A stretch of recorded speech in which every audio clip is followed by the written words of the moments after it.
فرد کا اگر کاروبار بیٹھ جائے تو اس فیملی کا نقصان ہوتا ہے، اگر فارمر کا کاروبار بیٹھ جائے تو پوری قوم کا نقصان ہوتا ہے۔ میں سمجھو اگر یہی کسان اگلی کے پاس پیسے نہیں ہوں گے، اگلی دفعہ فصل نہیں کاشت کرے گا، ملک کا نقصان ہے۔ لیکن چند جو دیہڑی دار ہمارے حکمران ہیں ان کی تو چاندنی ہو جاتی ہے، وہ پھر کک بیک بھی لینا شروع کر دیں۔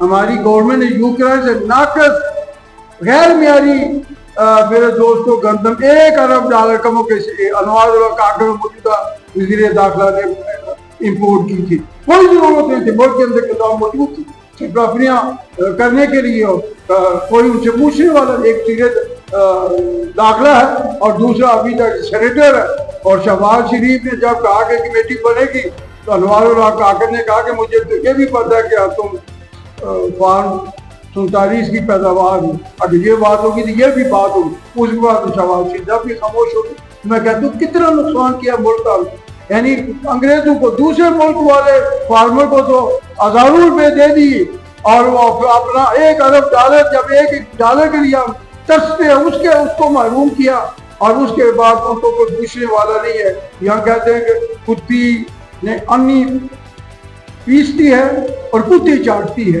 کہ کتی کو چاٹنے کا موقع ہے اور انی کو نظر نہیں آتا ہے۔ اس ملک میں یہی ہو رہا ہے۔ تو ہم سمجھتے ہیں کہ آج ہم نے دوستوں سے مشورہ کیا کہ ہم ایک مضبوط کسان تنظیم ہر گاؤں میں بنائیں گے، اور انشاءاللہ جو انڈیا میں بجلی کا ریٹ ہے، جو کھاد کا ریٹ ہے، تو انشاءاللہ پاکستان گورنمنٹ کو بھی مجبور کریں گے۔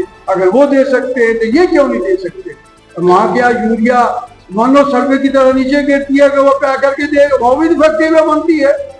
اگر وہاں فیکٹری تو وہاں بھی فیکٹری والے کو منافع کماتے ہوں گے، تو ہمارے ملک کے اندر یہ کھلا صنعت کاروں کو لوٹنے کا، منافع کے نام پہ لوٹنے کا اختیار ہے، اور وہ ملک ان کو ٹائٹ رکھتے ہیں جس کی وجہ سے انہیں سستا ملتا ہے۔ انشاءاللہ ہم بھی جاگیں گے، ہر گاؤں میں لوگوں کو اکٹھا کریں گے اور پاکستان کی زراعت کو بچائیں گے، پاکستان کو بچائیں گے۔ قرضوں سے ہمارے جان چھوٹے گی، دوبارہ باعث قوم کے طور پر ہمارا دنیا میں مقام ہوگا، لیکن اس کے لیے ایک ہی ہے، میں کہا کرتا ہوں کہ کسان ہے تو پاکستان ہے، اور خوشحال کسان ہوگا تو خوشحال پاکستان ہوگا۔ اس کے لیے میرے دوستوں امید ہے کہ آپ ہمارے ساتھ انشاءاللہ تعاون کرتے ہی رہتے ہیں، آپ ہماری بات پہنچاتے ہی ہیں، لیکن بہرے اور گنگے حکمران اگر ہوں تو بندہ کیا کرے۔ لیکن یہ ہے کہ انشاءاللہ ان کو سننا پڑے گا اور سمجھنا پڑے گا، وصول و دیگر یہ اپنے انجام کو پہنچے گے۔ آپ دوستوں کا بہت شکریہ۔ وآخر دعوانا الحمدللہ۔ نیوز اپڈیٹ کے لیے دیکھتے رہیے GNN۔